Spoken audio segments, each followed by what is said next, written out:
What are the challenges for Apple's security chip vulnerability? Well, recent verified reports have indicated that there are a number of vulnerabilities in Apple's T2 security chip, which could be exploitable. In fact, these are so severe, the initial indications are they're unfixable, which creates a problem for many Apple users out there.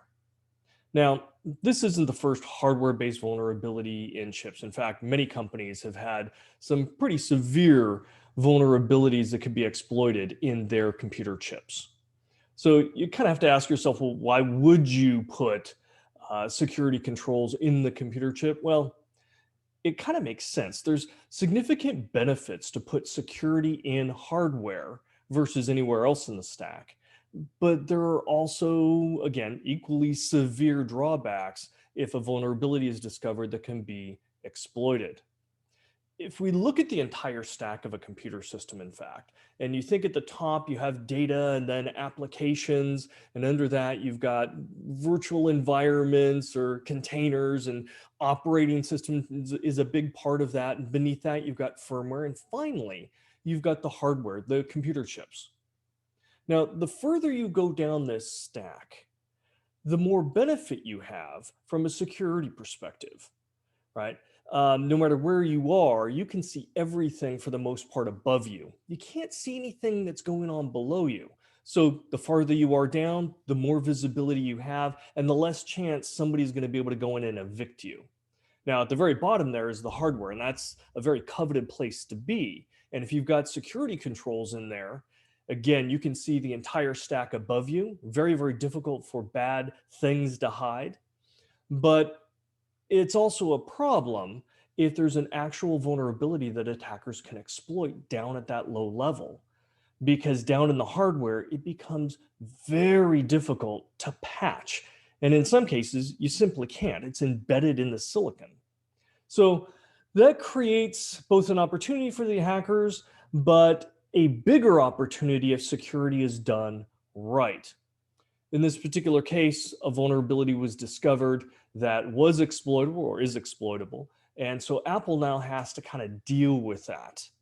Now, in most cases, when there's a problem with hardware where there's a vulnerability, normally a vendor will either work with the firmware or with the operating system to put in controls to either bypass that function, turn it off, redirect it somewhere else that, well, it really wasn't designed to begin with. But those things can either cause severe performance issues, hopefully not, but in many cases they do, or it could even open up other types of vulnerabilities to the platform. Neither are good options. So, in general, you want to avoid those. But if you can't, you try and find a patch, a workaround. But ultimately, the only way to really fix it is to replace the hardware.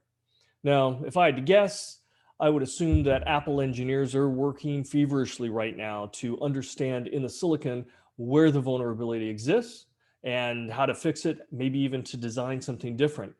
Knowing Apple, they're probably not stopping there. They're probably looking for vulnerabilities in other areas in the silicon as well, especially in that security chip, to make sure that there isn't another surprise very soon. And again, we've seen this with other major vendors with their silicon products where vulnerabilities have come out, and sometimes some very severe vulnerabilities time and time and time again. So as consumers, we really need to pay attention. We really need to put our faith in companies that have the right leadership, that are taking the right forward stance, that are being proactive to make sure that they're greatly reducing the number of vulnerabilities and possible exploitations in their silicon before it gets out to products. Because again, it's really tough to fix after the fact. The end user will typically suffer in some way, shape, or form. So that becomes our responsibility. But for Apple right now, I'm sure they're working on some type of patch or fix. For all the Apple owners out there that are concerned about this vulnerability, keep a very close eye out. And as Apple releases a new patch or fix, please don't wait, get it updated, make sure your system is not vulnerable. Vulnerabilities tend to be chained and pulled together, so it's not just one, right? There are many others that may combine to make something even worse.